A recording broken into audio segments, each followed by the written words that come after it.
여야가 20대 국회 하반기 원구성 협상에서 막바지 진통을 겪고 있습니다. 조금 전 여야 원내대표들이 국회에서 만났는데 핵심 사안 몇 가지에서 의견 차이가 여전해서 협상은 또 결렬됐습니다.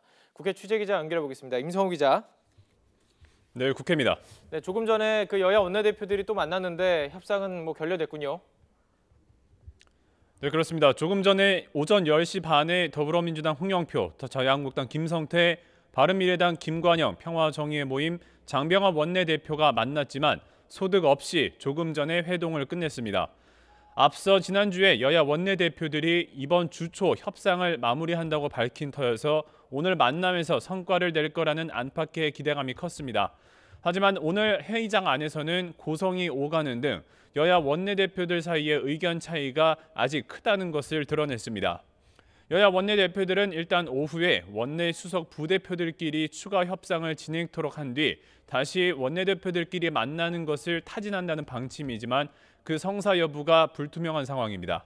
가장 큰 문제는 역시나 법사위를 둘러싼 민주당과 한국당의 갈등입니다.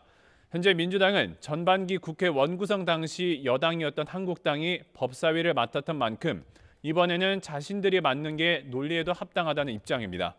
여기에 전반기 국회에서 개혁 입법이 한국당 소속 위원장인 법사위에서 번번이 좌절되는 일도 앞으로는 용납하지 못한다는 의지가 강합니다.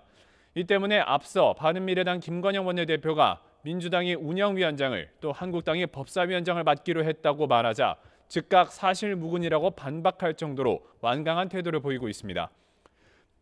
한국당은 한국당대로 정부 여당 견제를 위해서라도 법사위를 포기하지 못하겠다는 태도를 고수하고 있습니다. 네, 그럼요. 이 국회의장단 선출 또 다른 상임위원장 배분 여야가 어느 정도를 합의를 한 겁니까? 네, 지금 이 법사위를 뺀 다른 상임위를 배분하는 문제에 대해서는 여야가 어느 정도 합의를 이룬 것으로 전해집니다. 그동안의 국회 관행에 따라서 배분한다는 방침을 공감한 건데요. 국방위나 정보위, 기획재정위 등 이 주요 상임위를 주로 여당이 맡아온 만큼 이번에는 민주당이 맡을 가능성이 큽니다. 이런 가운데 상임위 18곳의 배분은 민주당이 8곳, 한국당이 7곳, 또 바른미래당이 2곳, 마지막으로 평화와 정의가 한 곳을 맡는다는 데 공감한 것으로 알려졌습니다. 애초에 평화와 정의도 2곳의 상임위원장을 요구했는데 이 문제는 향후 교육문화체육관광위원회 등 거대 상임위를 쪼갤 때 평화와 정의에 배려하는 방안이 거론되는 것으로 알려졌습니다. 또 국회의장단의 경우 민주당이 국회의장을 맡고 한국당과 바른미래당이 각각 국회부의장 한 자리씩 나눠 맡기로 이 상황을 정리한 것으로 전해졌습니다. 조금 전에 말씀드린 것처럼 여야 원내대표들은 이번 주 안으로 원구성을 마친다는 데 잠정 합의한 바 있습니다.